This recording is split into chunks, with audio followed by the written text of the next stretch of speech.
Hi everyone. Today we have a very special treat. I was able to get an opportunity to interview Rosemary Morrow, who was one of our founding mothers of permaculture, and it was very lovely to chat with her.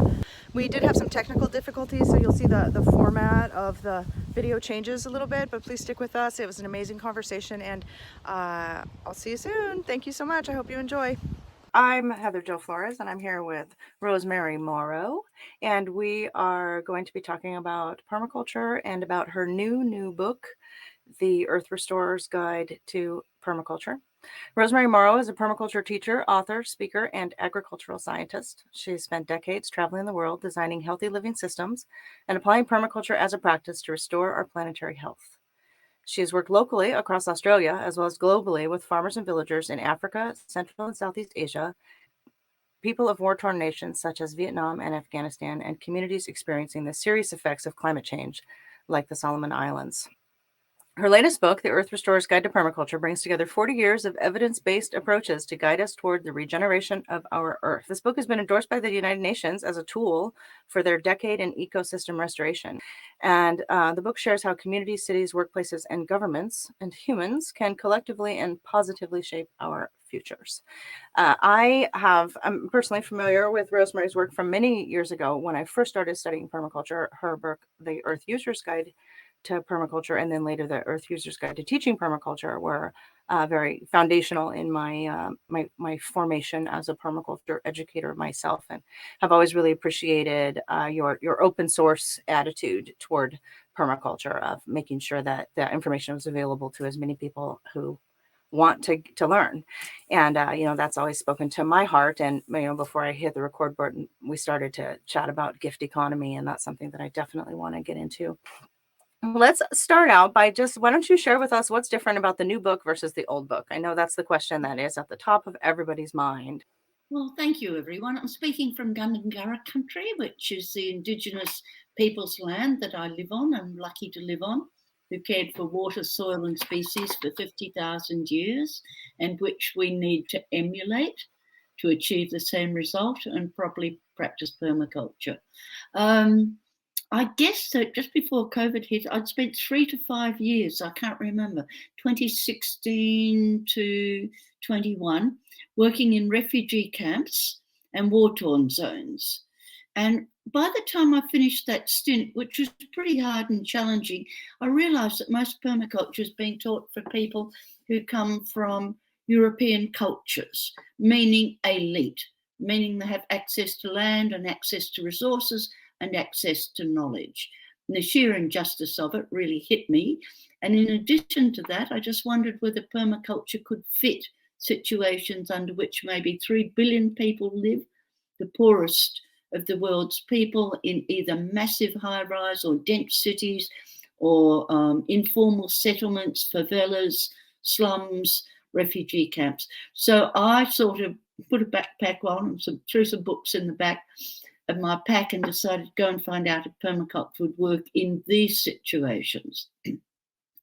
As I was in the Philippines, a place of almighty disasters, one after the other, when COVID struck, and I just finished teaching there and came home and knew there was going to be lockdown, and thought it's time to write a book which is more global, which tests permaculture to the edges to see whether it's going to be applicable worldwide to all people in all situations, or just some who want to build 5 acres of paradise or their backyard garden or something.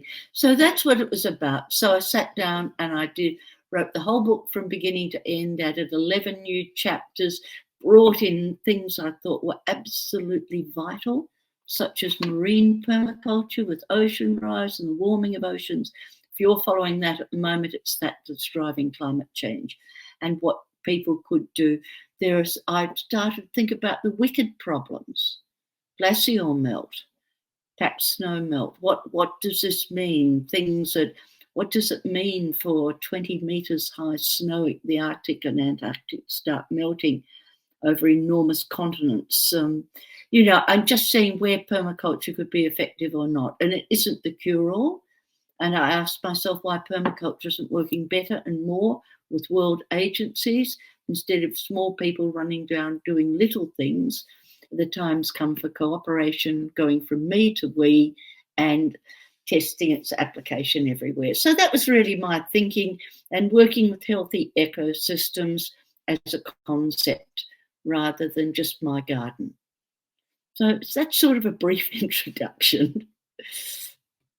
There's so much there that aligns with what I've been thinking about lately in terms of, permaculture on paper looks amazing, and it's so nerdy, right? Like with all the drawings and the design ideas, it really gets us going, gets us excited about working with the plants and working with the earth.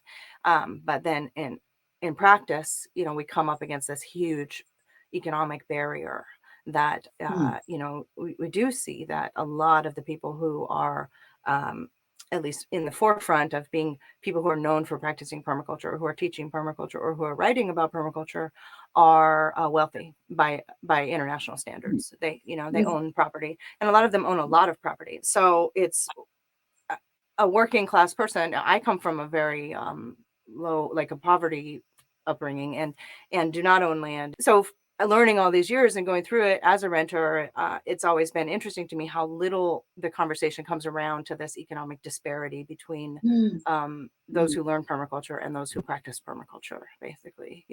So I definitely I'm so glad that you're talking about that, and you're writing about that in your book and tackling it head on, because it's a conversation that we need to have. Like, yeah, we have all these great ideas about permaculture, but does it pencil out? Is it actually a solution?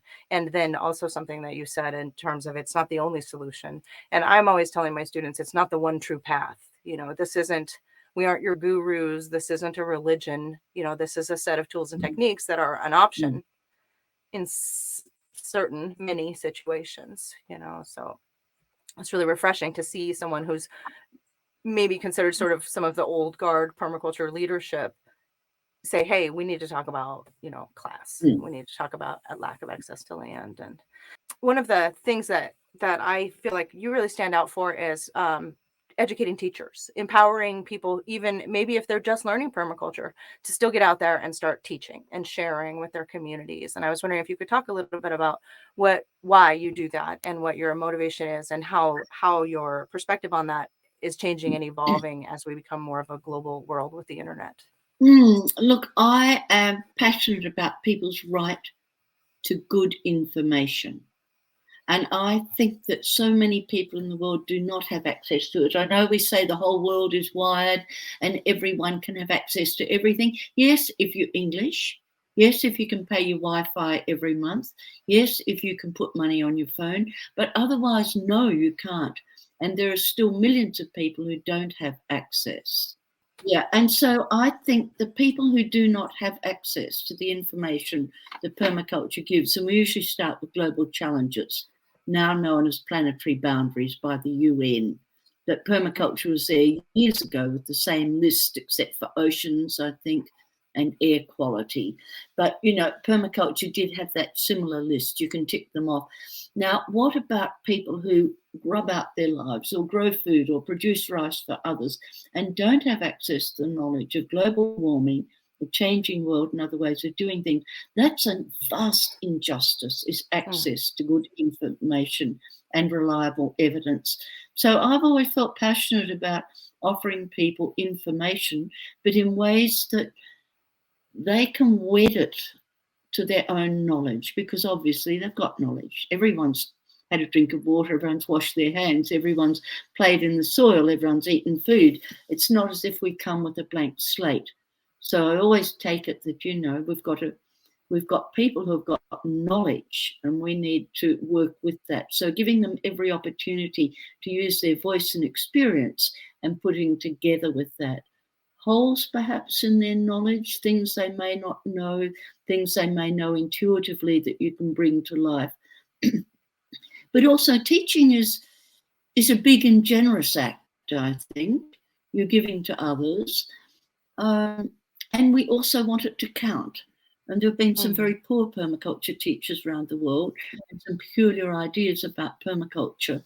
So I'm very keen that we develop a competent people who learn, and a competent people who actually, you're not saying to them at the end of this, you'll be able to grow food, and then don't check. I actually verify that they do. that their work and their learning and as they go, that you wouldn't, I mean, we're not brain surgeons, but a brain surgeon has to be able to do brain surgery. Permaculturists need to be able to analyse degraded landscapes and repair them and produce food in a wide range of circumstances. If not, we're just playing at it. And I haven't got. I always go for evidence-based, but I also wanted learners to be involved because the first teachers were simply chalk and talk. A lot of it's just kind of regurgitating like Mollison's books, you know, and just kind of synthesizing, which is fine. We're all, you know, synthesizers. I think that type of mind that likes to synthesize information is drawn to permaculture in general. But yeah, that's why I'm so relieved and grateful to see you bringing out like the next level. And that's what we've been trying to do also with you know, the Permaculture Women's Guild. Like there are some very important gaps in the application of social permaculture principles in practice. You know, in the community, we are seeing people struggle with the practical application of the principles that we discuss as being so valuable in terms of social permaculture. And so, you know, we started this Women's Guild, this sort of shine a different kind of light on things, and created this online permaculture design course that has a whole huge section of extra material on social permaculture. Is the women who are running and strongly and innovative, providing new methods and new ways of being and new ideas, and they're stretching permaculture, and they're just way out there somehow. I agree with you that the women, the young women right now who are up and coming as permaculture teachers, and you know, I'm seeing them on social media, and they're joining my classes. We're having conversations, and I'm seeing a willingness to tackle the hard questions that kind of maybe wasn't there in that old guard, and a very realistic approach to these techniques, like that less of this pie in the sky fantasy 5 acres thing, and more and which is ultimately about dropping out, right? I mean, that's the it sort of started out being about that, and now it's about, you know, plugging in and tuning into what's actually going on in the world. And the access to land issue is huge, and I'm curious what you would say to this generation who have no hope of access to land. Like they're be lucky if they can buy an apartment. The idea of like 5 acres on which to plant a food forest is so intangible to them that a lot of them are dismissing permaculture altogether. Yeah, look, I think we have to turn permaculture into something for urban areas and cities and dense populations, and for people who are landless. And I think the days where people come to class and say, I've got a dream of 5 acres in the country and it'll be paradise, they are rare. They're the 1% who, you know, perhaps are going to have that choice. Almost no one will, and if they do, the land's likely to be degraded or hit by global warming in terms of droughts or floods or something.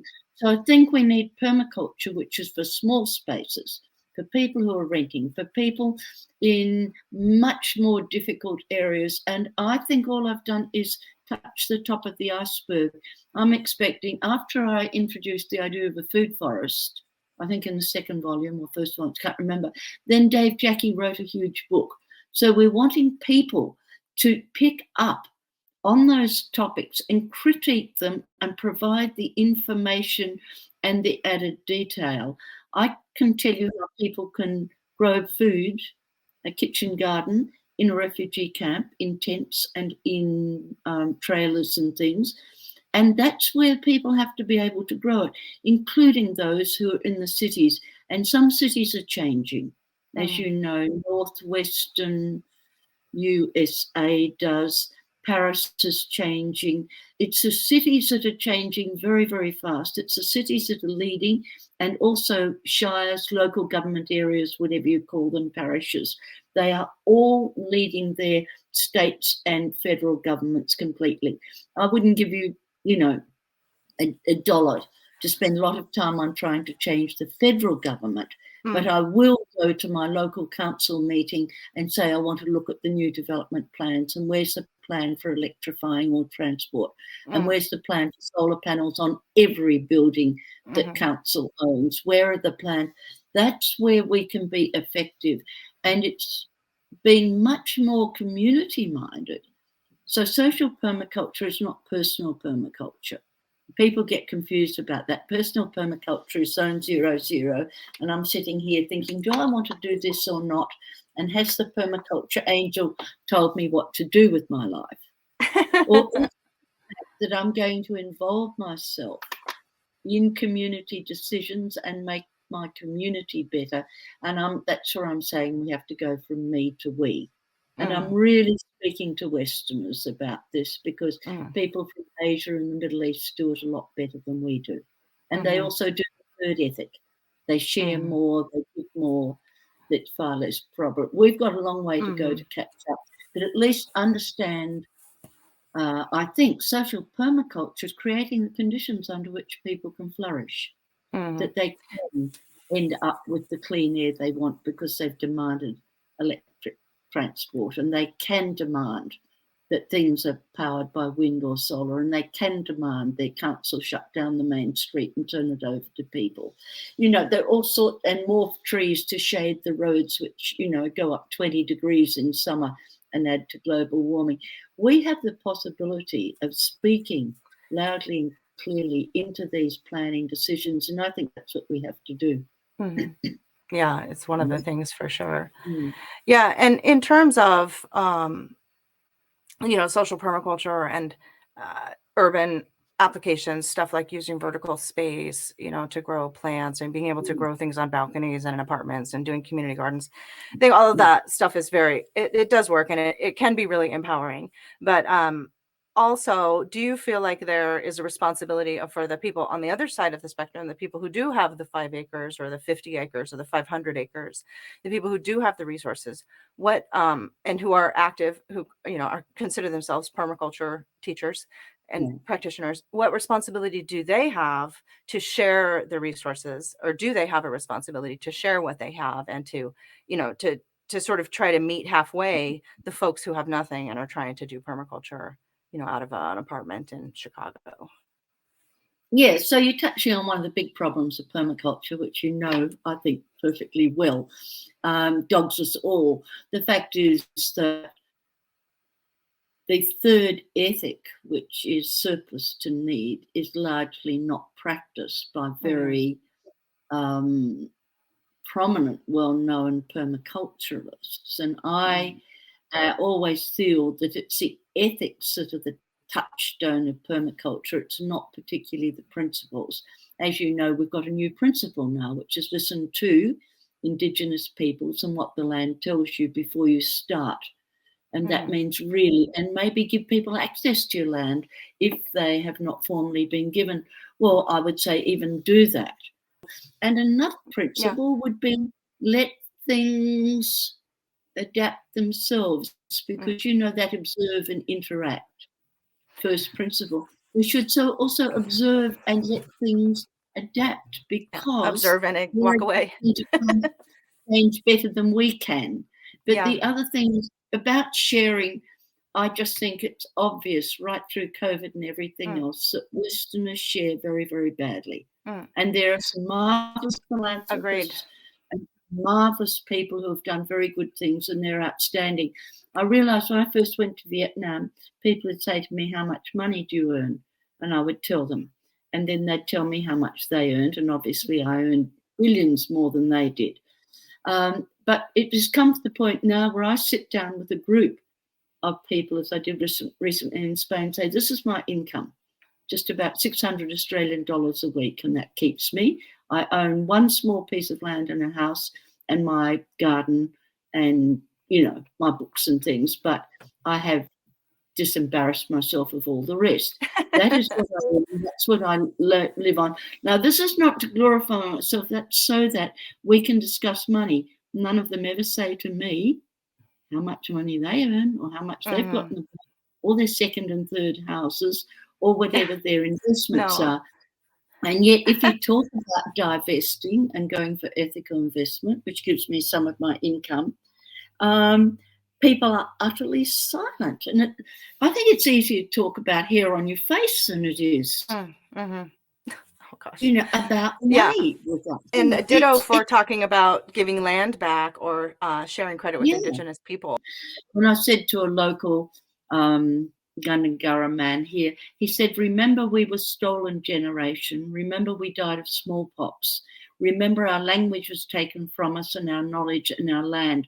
And in the meantime, 200 years of grazing has taken so much of our knowledge. Do not rely on us to save you through this destruction. And don't depend on us as the ones who hold the knowledge. And it's all the same stuff that they've been saying, like, don't devegetate the planet and we might make it, don't poison the water, don't poison the animals. Like, it's, none of this is new information. And this is what, like, my elders are saying to me is like, how should I go forward? And they're like, we already told you. Do what we said before. Now, when I talk about cultural burning, we burnt 12 million hectares a couple of years ago, and 5 billion animals, including insects and worms, and everything just died and were incinerated. Now, cultural burning had never had to be put in place after conditions with such losses. We didn't know what would germinate and what wouldn't, and what the fire was too hot for, and what pollinators had gone, and what could happen. In fact, we never knew it to even know some of the losses. And when we would talk to some of the to the indigenous, they weren't sure either, because years of sheep eating the country to death and years of these 1,000-degree Fahrenheit fires have changed conditions beyond what their cultural practices enabled. All we know is if we can keep biodiversity, if we can keep water clean, if we can store useful soils, if we can maintain vegetation cover coherent and consistent, if we can keep those indigenous species to evolve with changing global warming, we can take the broad principles, but some of the details now have been subverted by what we have done. Right? I mean, it's just terrifying when you think of transformation. We can't go back to that 400 years because the change is so great. This sort of brings me to this question that I want to ask you. What your response would be when people say, it seems like permaculture, even if you do have 5 acres, but most especially if you're on a balcony, it seems like you're just rearranging chairs on the Titanic. Like, in the moment, it makes you feel better, but maybe it's more of a catharsis than an actual solution, because meanwhile, the general trend of the global situation is getting worse and worse and worse. Are we rearranging chairs on the Titanic or not? That we don't only do the food growing. You'd know as I would. You say to a group of students, right, give me 10 reasons why you should grow your own food, or as much of it as you can. And they go through taste, flavour, take trucks off the road, packaging, seasonality. Then say, give me another 10 reasons. And on they go again. And another 10. And they're getting thin on the ground. But they can give you reasons, many of them which are highly, highly subversive. And I think we have to work there. And at the same time, we have to take every dollar we've got and say, I'm only spending it if it's good for the earth. If it's not good for the earth, I'm not spending it. So in some ways, it means you end up, as I do, in secondhand clothes, which is good because they're nice and they fit me well. I don't have to do much shopping. It means I also do less shopping, because most of the things out there I reject anyway. So it's a matter also of being a little bit active about changing the economy, getting rid of the whole capitalistic model for a local economy as much as we can, supporting locally and talking about, I don't think it's enough just to work in one field. We have to work across the board, but not become driven by it either. It has to be part of the fun of life. I think being activist is also a bit of fun as well. Yeah, you make sure where you put your money is very important, I think, because it also says where you're not putting it.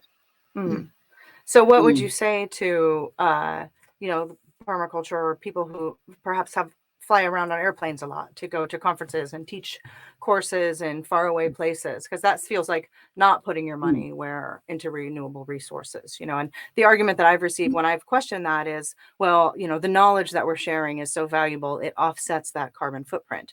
To which I say, no, I don't, that doesn't pencil out. No. And so what's your response to that type of a permaculture practice? Do you feel like that hurts the movement or helps still, or? There is probably no excuse that you can give for getting on planes and flying around the world. As someone who's done it a lot, when I'm faced with that question, I say, I'm sorry, there isn't an excuse. But at the time of taking one fare, I try to visit 5, 6, 7, 8 things and do those free of charge. And also, I have a training scheme to train not success, but people who are going to be able to do what I do and do it well. And it's not much justification. I don't think you can justify the carbon. Doesn't matter how many panels you have on your house, as I have, or how low your bill is. You shouldn't be flying. And I think you get to that. And then you get to the issue where you're constantly in conflict with your ethics. Your single remaining sibling is sick, and you have to get to their bedside quickly. Do you go or not? It's always an issue. When it's a case of refugees and getting the local NGO trained up in Bangladesh, do you go or not go? I just think they are things that you say to yourself, I've transgressed my ethics, not there's an excuse for it. And there's an end to it. And other things are happening there that will grow its own natural permacultural system. Yeah, I really agree with that approach to training, young people to teach in their own communities, or helping them. When people ask me if I want to come to their community to teach, I always say no. And I say, but I'll help you either find local people that you don't know about who are capable of teaching, because there might be just some shy, very well-trained permaculture teacher down the road, who isn't putting themselves out there, or help you learn how to co-learn these skills with your community. That's how we learned. We couldn't afford permaculture courses back in the 90s in Oregon, and we created a co-learning community, and we're able to raise enough funding to bring in some teachers later on to get us all our certificates and stuff. But it was a collective effort, and I think it's much more empowering for them as a community, I feel like, to facilitate this type of process together, maybe with my help or not. Maybe I just need to push the button and then they're like, oh yeah, I can do that.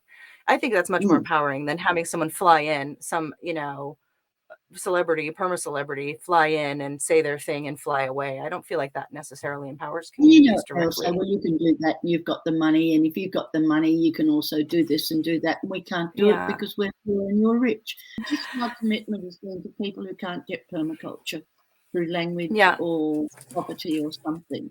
But I don't know that I could justify it very much. It's just something you live with. I mean, you live with yourself as having fallibility and transgressions, I guess. And that's what I accept. But it doesn't make it any easier. In fact, it gets worse, harder to do.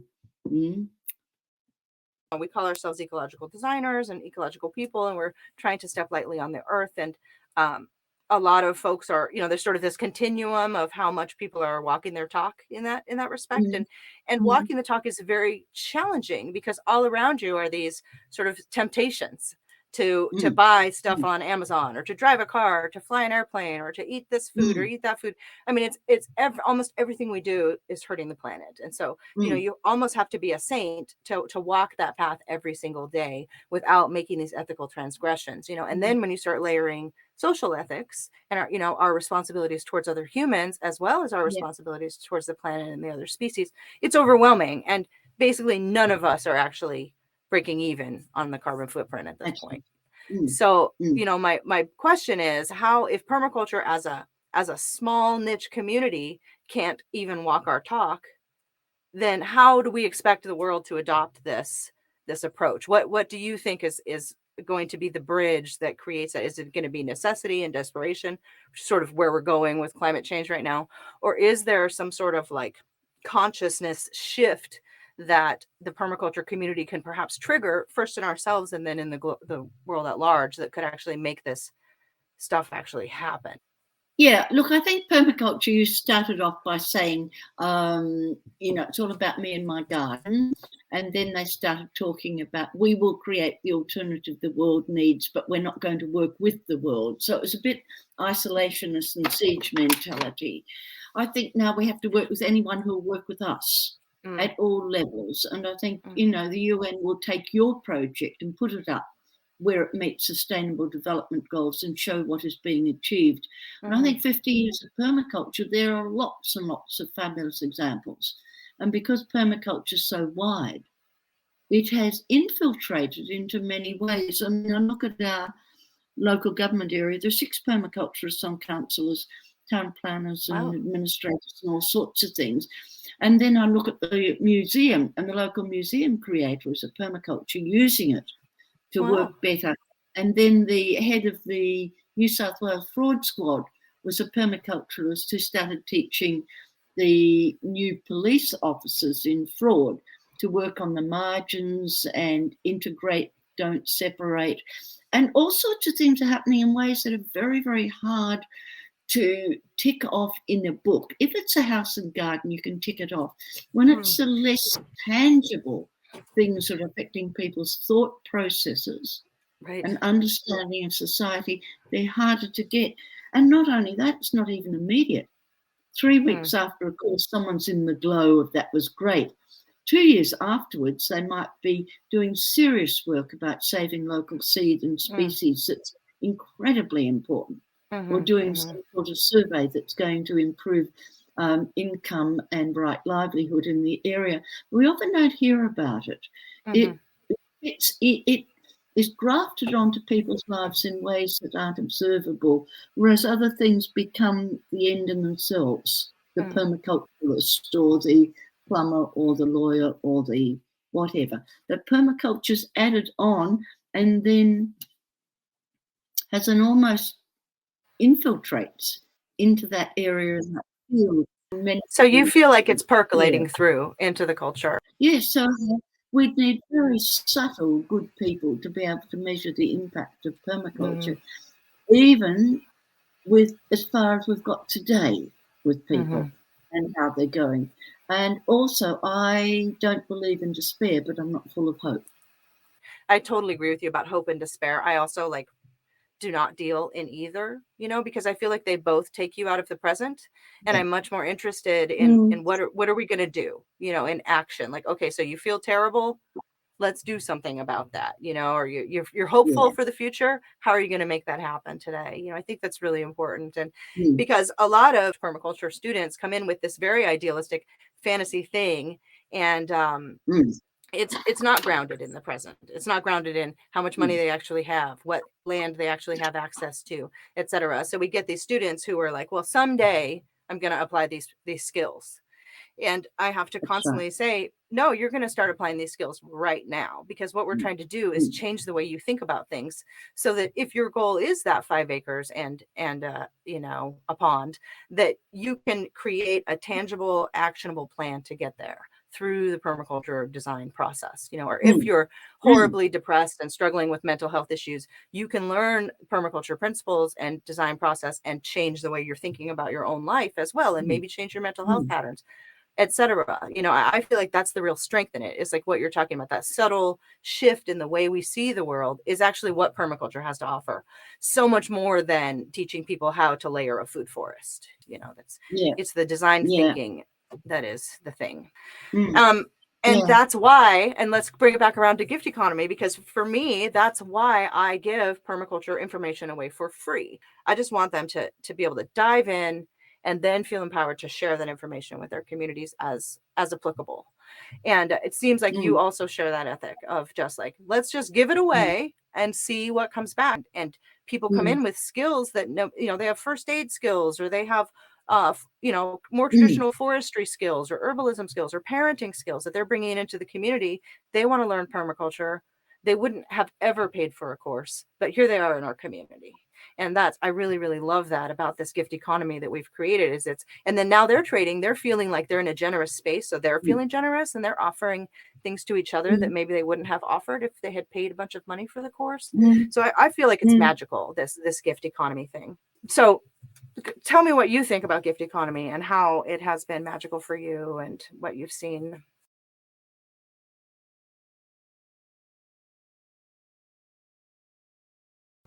The gift economy is something I've practiced ever since I decided I had enough.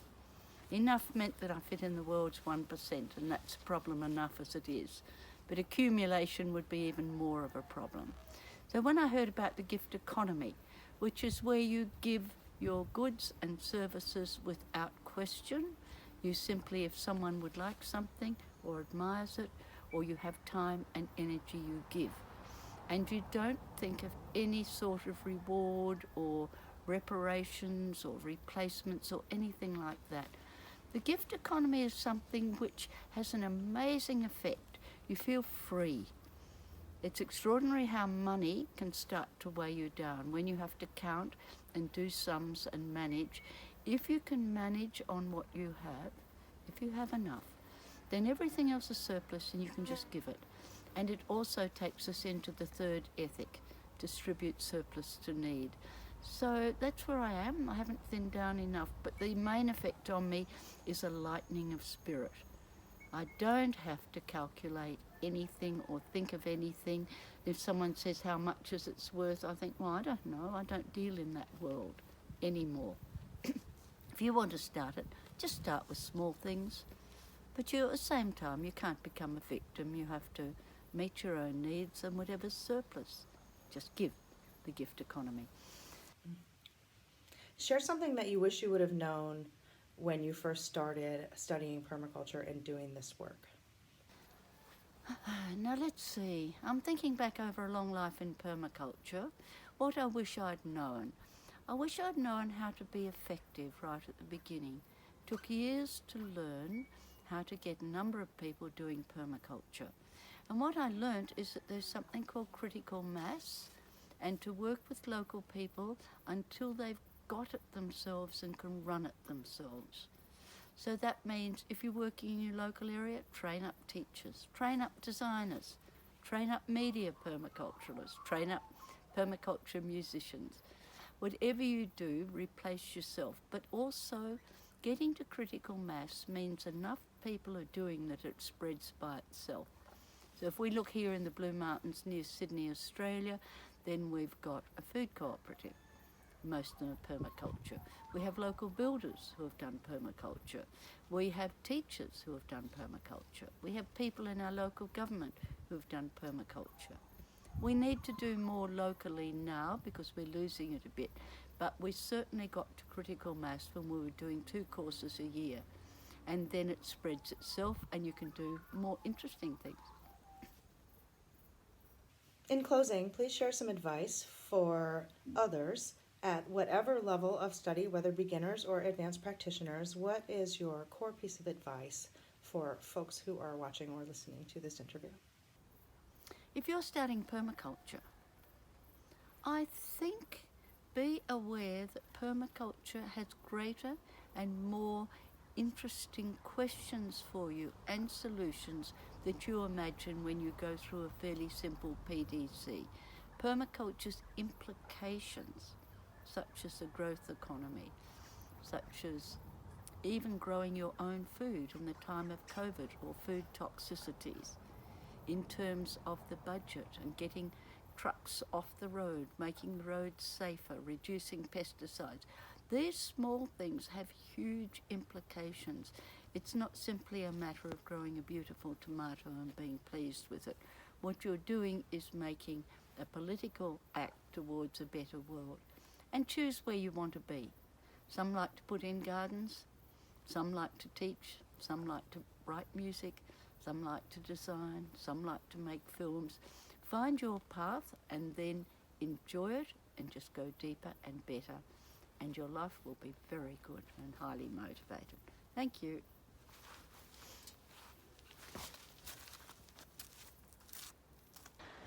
So that's it for our interview with Rowe Morrow. I have so many burning questions that I would love to follow up with, and I'm going to try to do a follow-up video with her. But in the meantime, please do go and find her books, go and find her other interviews online and on YouTube and in the social media networks. She's not much of like an online blogger herself. Her knowledge is mostly consolidated in these books and resources, but they are available at a very low cost and for free often. And this book that she's just releasing is, not yet free, but I think probably well worth the spend. So if you've been sort of holding out for a splurge, this is the one to do and to support this amazing woman. So thanks so much for being with us, and please don't forget to like and subscribe if you're still watching this video. You made it to the end, and find me at heatherjoflores.com or freepermaculture.com or foodnotlawns.com, permaculturewomen.com. All these places lead to the free online permaculture courses that I offer and our alternative social network where there's no corporate influence or advertising. So I look forward to hearing from you real soon, and bye.